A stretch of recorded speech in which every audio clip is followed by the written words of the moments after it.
Hello bachcho, let's discuss this question. Which is correct about cell theory in view of current status of our knowledge about cell structure? A. It needs modification due to discovery of subcellular structures like chloroplast and mitochondria. B. Modified cell theory means that all living beings are composed of cells capable of reproducing. C. Cell theory does not hold good because all living beings, example viruses, do not have cellular organization. या D. Cell theory means that all living objects consist of cells whether or not capable of reproducing. तो इस question को solve करने का जो की concept है वो है सेल थ्योरी और उसके पोस्टुलेट्स का अंडरस्टैंडिंग रखना।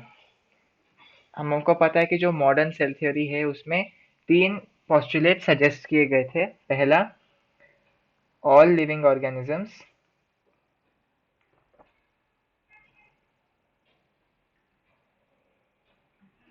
Are composed of sales.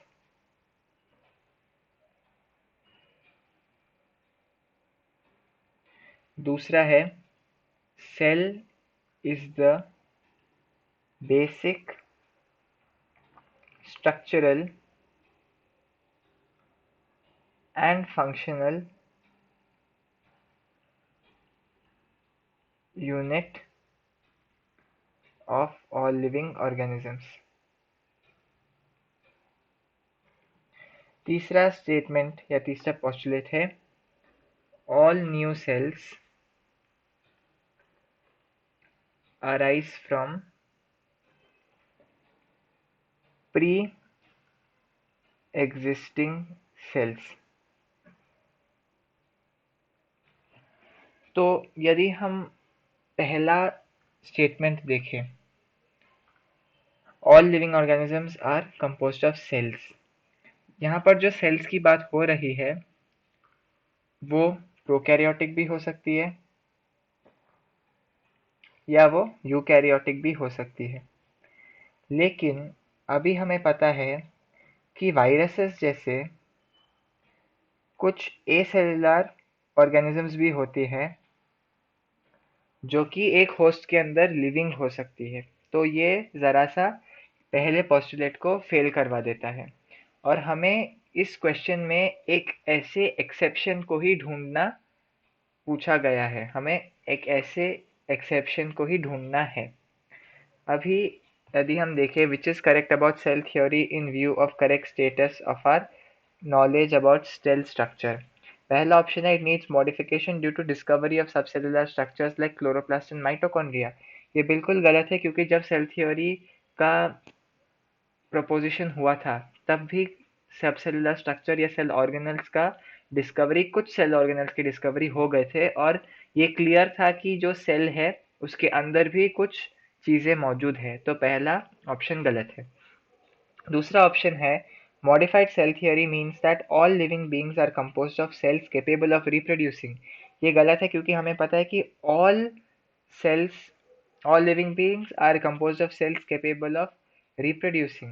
ये कोई भी तरह से एक एक्सेप्शन नहीं बन जाता क्योंकि ये यहाँ पर भी बोला गया है कि all living organisms are composed of cells और all new cells arise from pre-existing cells। इसका मतलब है कि जो पहले existing cells थे उन्होंने नए cells को बनाए और फिर जैसे ही इंटरेक्शन बढ़ती गई तो एक ऑर्गेनिज्म बन गया। तो ये भी एक एक्सेप्शन तो नहीं हुआ। तीसरा है cell theory does not hold good because all living beings, example viruses, do not have a cellular organization. ये सही है क्योंकि हमें पता है कि जो वायरसेस है वो क्या होते हैं, एक RNA plus protein coat. In short virus का अस्तित्व क्या है, आरएनए प्लस प्रोटीन कोड। उसमें एक सेल का स्ट्रक्चर नहीं होता और ये एक सेल थ्योरी का एक्सेप्शन माना जाता है और हमें क्वेश्चन में यही पूछा गया है इनडायरेक्टली। हमें इनडायरेक्टली यही पूछा गया है क्वेश्चन से। आप ध्यान से पढ़िए, ऑप्शन डी कहता है cell theory means that all living objects consist of cell whether or not capable of reproducing.